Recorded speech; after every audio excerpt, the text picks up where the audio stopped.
My name is Robert Morgan, and I'm a writer. I grew up in Henderson County, North Carolina, where I was born in 1944. On Thomas Wolfe's birthday, October 3rd, I went off to college first, hoping to be an engineer and a mathematician to help beat the Russians in those days, in the early 60s, but wandered into a writing class with Guy Owen at NC State, and took him one of my early stories about my great-grandmother, and he brought it into class and said, "When I read this story, I wept." And none of my physics teachers had said that to me. So I got hooked on writing, transferred to Chapel Hill to major in literature, still did some math courses there, fell in with a group of students from the Northeast who had come south to be writers and beatniks, and they talked about poetry all the time, and I started writing poetry. Before that, I'd primarily focused on fiction writing, and the poetry writing was rapidly reinforced with publication and prizes and a fellowship from the National Endowment. Got a master's degree at UNC Greensboro with Fred Chappell, one of my finest teachers. And in 1971, I was invited to come to Cornell University to teach workshops in poetry while A.R. Ammons was on sabbatical. Went up for a year, and that year extended into another year.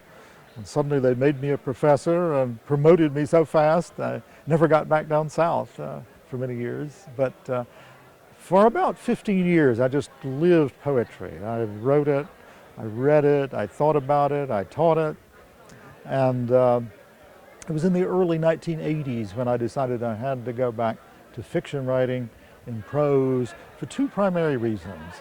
I wanted to tell some of those wonderful stories I had heard by the fireplace and sitting on the porch in the summer about the Civil War and the Revolution and panthers and bears and snakes and mad dogs and ancestors. And I wanted to write in voices other than my own. The poem seemed to be in my voice. I couldn't write in other voices. But it took me about 6 years to learn to write a short story really good enough to publish.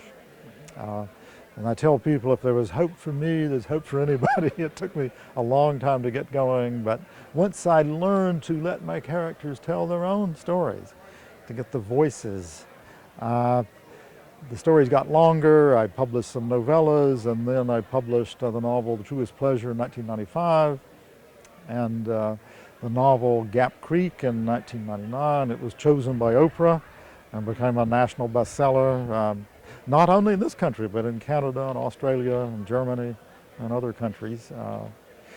I published 5 novels, 3 books of short stories, and 1 biography of Daniel Boone. And the book I'm just finishing is a sequel to Boone about the westward expansion with many biographies of Jefferson, Jackson, Crockett, Houston, Kit Carson, those people, about the opening of the West, and a new book of poems. So I'm still working on poetry and also fiction. I'm planning to publish another novel in the next 2 to 3 years. Yeah.